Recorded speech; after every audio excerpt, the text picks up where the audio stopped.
Karoline Leavitt stepped into the packed university lecture hall, but before she could even take a seat, the professor's voice rang out, mocking, condescending. A conservative? In my class? This should be entertaining. The room erupted in laughter. Cameras started rolling. He thought he had the upper hand, ready to humiliate her in front of his students. But Caroline just smiled, because she wasn't here to play defense. She was here to expose him. What happened next sent shockwaves through the entire campus, left the professor scrambling for his career, and proved once and for all that truth always wins. Stay until the end, because this story will leave you speechless. Wait, before we go any further, I gotta ask, where are you watching from? Drop it in the comments and don't forget to subscribe. Karoline Leavitt stepped into the grand lecture hall, her heels clicking against the polished floor as hundreds of students turned their heads. The room was packed, some students whispering excitedly, others exchanging skeptical glances. The atmosphere crackled with tension, a silent war between curiosity and preconceived notions. At the front of the room, standing behind the podium, was Professor Harris, a man known for his disdain toward conservatives. His sharp gaze locked onto Caroline the moment she entered, his lips curling into a smirk of disapproval. "Well, well," he said, tapping his fingers on the podium. "What do we have here? A conservative?" A few students chuckled, some shaking their heads. Caroline didn't flinch. Instead, she offered a composed smile and walked toward an empty chair near the front. If Harris thought a snide remark would intimidate her, he was in for a surprise. She barely had time to sit before Harris spoke again. "Tell me, Ms. Leavitt," he continued, his voice dripping with sarcasm, "do you actually believe your ideas belong in a place of higher learning?" A few students muttered in agreement, while others shifted uncomfortably. It was clear that some were eager to see her fail, while others were genuinely curious about her response. Caroline turned to face him fully, her expression unreadable. Then, with a slight tilt of her head, she responded, "You tell me, Professor, isn't diversity of thought the whole point of education?" A murmur rippled through the audience. Some students nodded in agreement, while others furrowed their brows. Harris stiffened, clearly not expecting her to flip the question back on him. The silence in the room stretched, thick with anticipation. Caroline maintained eye contact, unshaken, as she waited for Harris's response. The tension was palpable. Harris's expression darkened, and the students leaned in, waiting to see if he had an answer, or if Caroline had just outmaneuvered him in his own classroom. Caroline remained composed in her seat, crossing one leg over the other while calmly observing the room. The energy had shifted the moment Professor Harris turned his full attention to her. He wasn't here for a discussion. He was here for a spectacle, and she was meant to be the target. The students, eager for the confrontation, leaned in slightly, some with amused smirks, others with folded arms, waiting to see how things would unfold. Harris clasped his hands behind his back and took a slow step forward, his polished dress shoes clicking against the tiled floor of the lecture hall. His expression carried the unmistakable confidence of a man who believed he was in complete control of the conversation. "Well," he began, his voice dripping with amusement, "since Ms. Leavitt has so graciously decided to share her unique perspective with us today, I think it's only fair we put her views to the test." He turned to the sea of students before him, his smile widening. "Let's have a quick poll, shall we?" The room stirred in anticipation. Harris gestured toward the students with a casual flick of his wrist. "Raise your hand if you think conservatism is an outdated ideology." Almost instantly, hands shot up across the room. A few students hesitated, their gazes flickering between their peers. But eventually, even the reluctant ones lifted their hands. The response was overwhelming, a visual confirmation of what Harris had clearly expected. His smirk deepened as he turned back to Caroline, as if daring her to react. "You see, Ms. Leavitt," he said, tilting his head slightly, "the future has spoken." A ripple of quiet laughter moved through the crowd, a few students exchanging smug glances. Some whispered to each other, already convinced that she had no valid response to offer. Caroline, however, did not appear rattled in the slightest. Instead of reacting defensively, she simply tilted her head slightly, her lips curling into a small, thoughtful smile. Then, after a deliberate pause, she leaned forward, resting her elbow on the desk while propping her chin on her hand. Her body language remained casual, but her eyes gleamed with sharpness. "That's interesting," she mused, her voice steady, carrying an edge of amusement. "So, let me get this straight.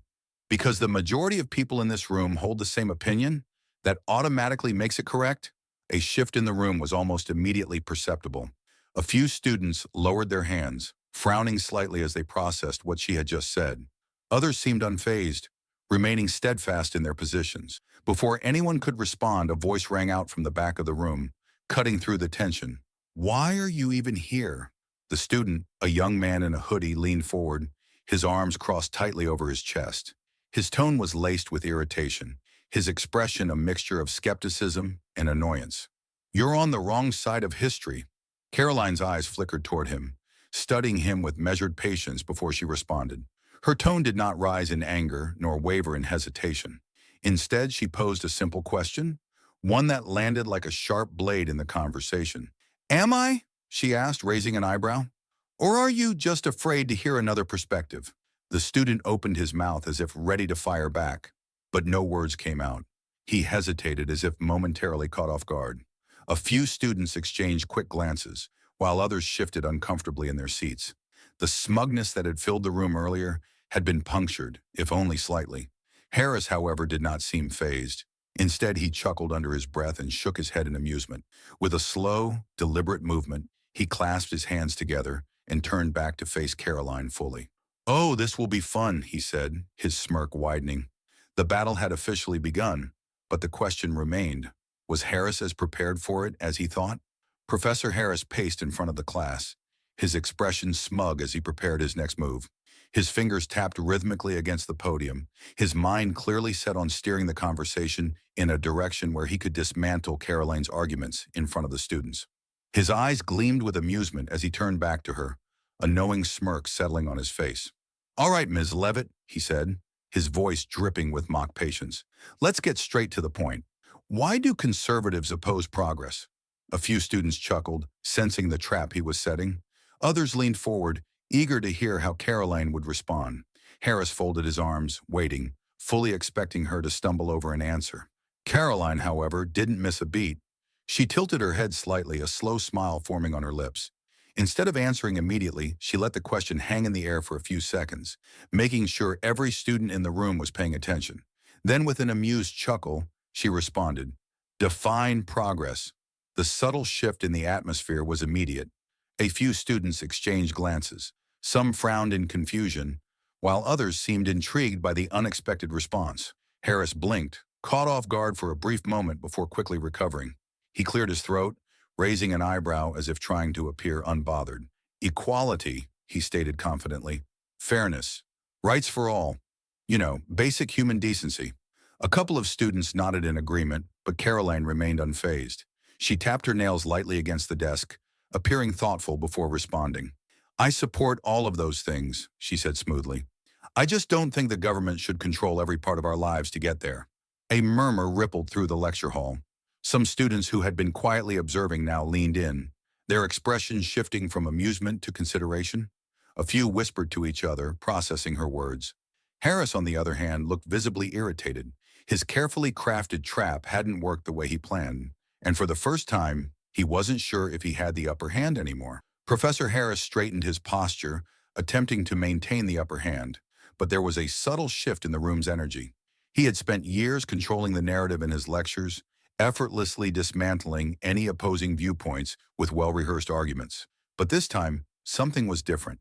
Caroline wasn't playing by his rules.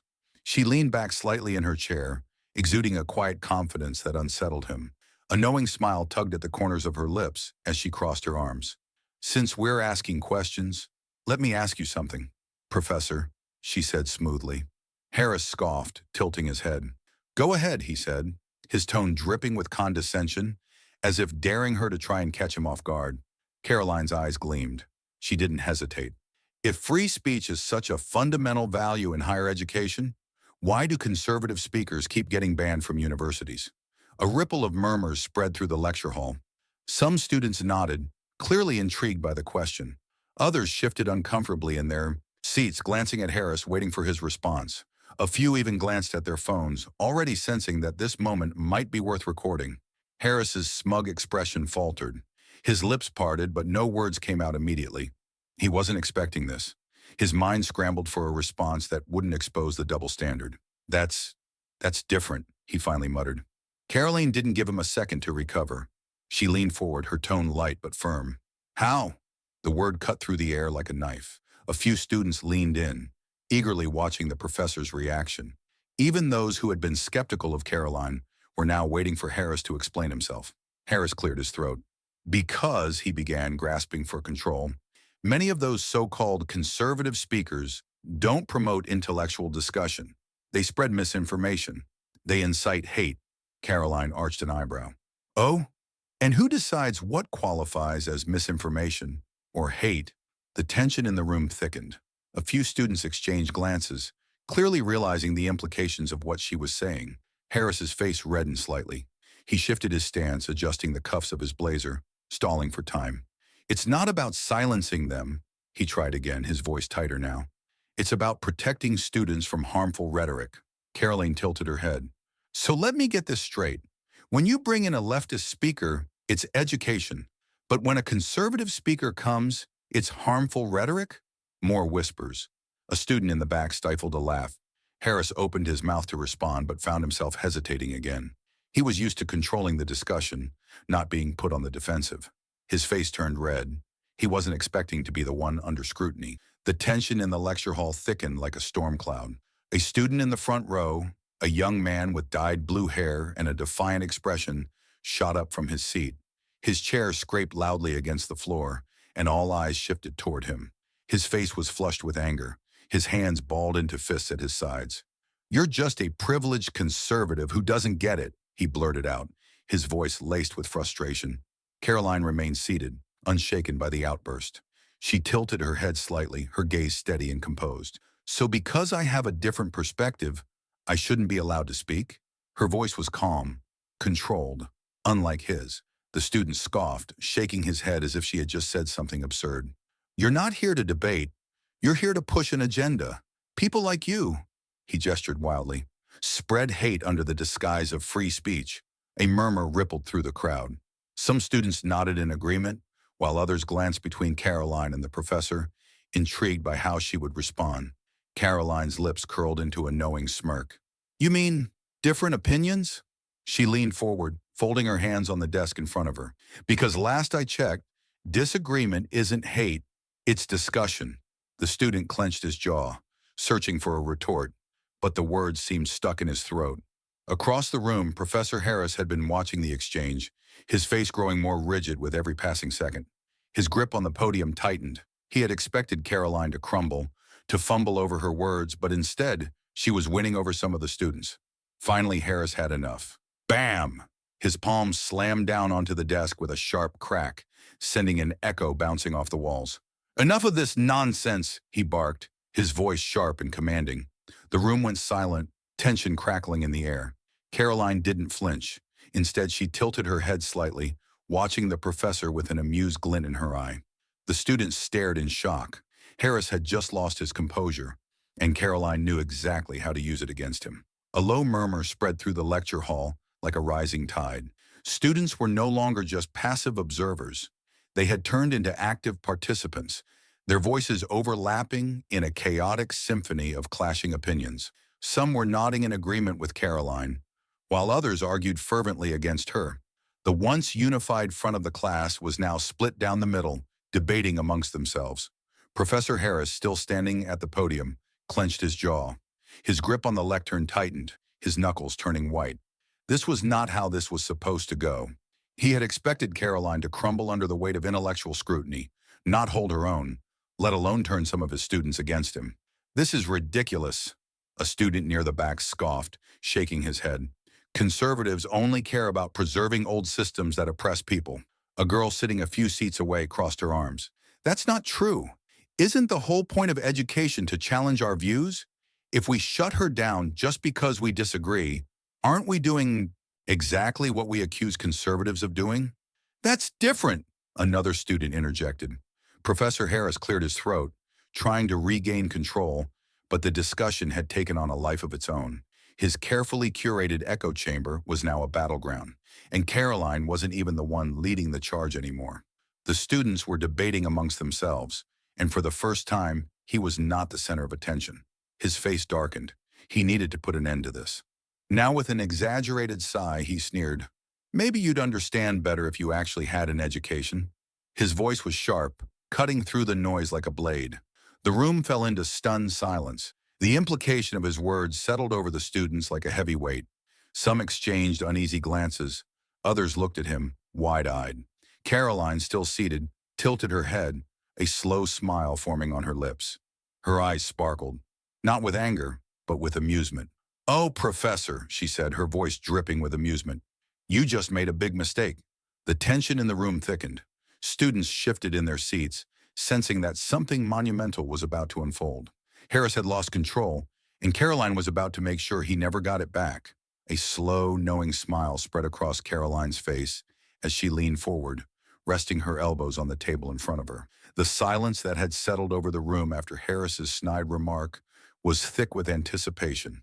Every student's eyes darted between their professor and the young woman he had just tried to belittle. She let his words hang in the air for a moment longer before finally speaking. "You assume I'm uneducated," she said, her voice calm, measured, and carrying just enough amusement to make Harris shift uncomfortably. "All right, Professor, let's compare resumes, shall we?" A few students exchanged glances, intrigued. Some even leaned forward in their seats, sensing that something monumental was about to unfold. Harris, arms crossed, scoffed. "Oh, this should be good." Caroline tilted her head slightly. "Well, let's see. I've worked as a press assistant in the White House, advising on national policy and media relations. I've appeared on major news networks, debating some of the most influential figures in the country. And unlike many in academia, I've actually worked in the real world, where ideas have consequences and failure isn't protected by tenure." The class murmured in surprise. Some students turned to each other, whispering in hushed voices. They had heard her name before, of course, but few had known the full extent of her accomplishments. Harris's confident smirk faltered. He tried to recover, rolling his eyes. "And yet, here you are in my classroom trying to impress a bunch of college students. Hardly groundbreaking." Caroline didn't blink. "Oh, I'm not here to impress anyone. I'm here to challenge ideas, something you claim to value, until those ideas don't align with your own." A few students nodded, their interest growing. Caroline leaned back, crossing her legs. "But since we're on the topic of credentials, let's talk about yours. What exactly have you done, Professor, outside of this classroom?" Harris's jaw tightened. Caroline waited. The room was silent. "Any real-world experience?" she pressed, raising an eyebrow. "Have you worked in public policy? Advised on national issues? Started a business?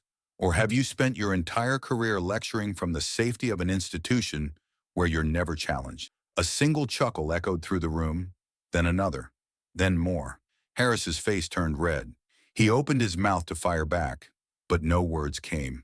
The tension exploded into laughter. Students covered their mouths, some openly grinning as they watched their once dominant professor struggle for a comeback. For the first time, the power dynamic had completely shifted, and Harris knew it. The energy in the lecture hall had shifted entirely. What had started as a controlled discussion was now unraveling before Professor Harris's eyes. The moment Caroline exposed his hypocrisy, the class had erupted, not with outrage but with interest. Students who had initially scoffed at her were now leaning in, their skepticism giving way to curiosity. And then, almost in unison, hands reached for pockets, backpacks, and desks. Screens lit up. The soft chime of recording apps activating filled the room. Phones were now pointed straight at Harris and Caroline. That's when Harris realized this wasn't just a debate anymore. This was documentation. Caroline noticed it too, but unlike him, she wasn't rattled. If anything, she looked even more comfortable. She shook her head, a small smirk playing at her lips. "See, this is the real problem," she said, letting her voice carry across the room. "You don't want a discussion. You want obedience." A ripple went through the crowd. Some students murmured in agreement. Others exchanged glances, their eyes flicking between their professor and Caroline. From the middle of the room, a voice rang out. "She's actually making sense." More whispers, more shifting. Some of the students who had initially raised their hands in favor of Harris's question now looked uncertain. A few even lowered their arms as if reconsidering. Harris, meanwhile, stood frozen behind his podium, his fingers gripping its edges so tightly his knuckles turned white. The embarrassment that had started as a flicker of annoyance was now a full-blown inferno of rage burning behind his eyes. He snapped. His chair screeched against the floor as he pushed back from his desk and stormed toward the podium, his face red. "I will not be embarrassed in my own class," he bellowed, his voice shaking with frustration. The students gasped, some even laughing in disbelief. The professor of open discourse had just lost control, on camera for the entire world to see. The air in the lecture hall was thick with tension. Professor Harris's face was beet red, his chest rising and falling as he struggled to contain his rage. His carefully curated authority, once unquestioned in this space, was slipping right through his fingers. His voice wavered, but the words still came out sharp. "You conservatives are ruining education." He slammed his fist onto the podium, the sound echoing across the room. A few gasps rippled through the students, but not the kind he had hoped for. Instead of rallying behind him, some shifted uncomfortably in their seats. Others exchanged amused glances, suppressing chuckles. The phones remained up, their tiny red recording lights blinking, a constant reminder that this moment wasn't just happening in this room. It was being captured, preserved, and within minutes would be blasted across the internet for the world to see. Karoline, standing calm amidst the chaos, tilted her head slightly, feigning curiosity. "That's interesting," she mused. "I thought education was about hearing all sides. But I guess when one side challenges yours, it's suddenly a threat." A few students murmured in agreement. One even nodded, muttering, "She's got a point." Harris's breathing grew erratic. His eyes darted across the room, searching for support. But the students who had initially laughed at his mockery were now sitting in stunned silence. They had never seen him like this before. The composed intellectual professor was unraveling in real time, and it was embarrassing. "Enough!" he barked, jabbing a finger at Karoline. "I will not allow this disrespect in my classroom.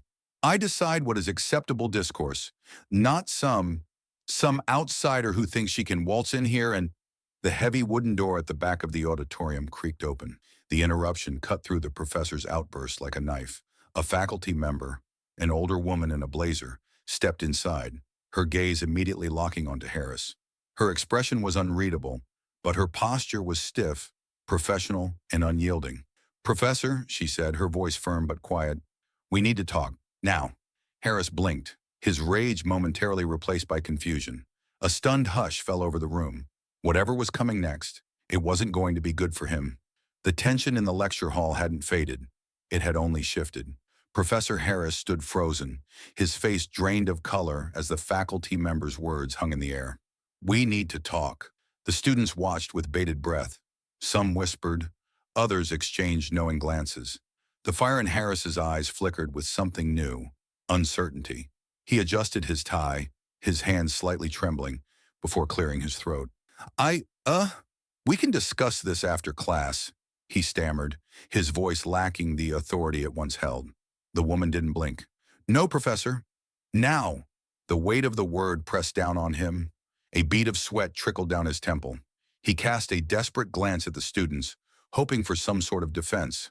But the same students who had laughed along with him earlier now sat with their phones out, documenting every moment.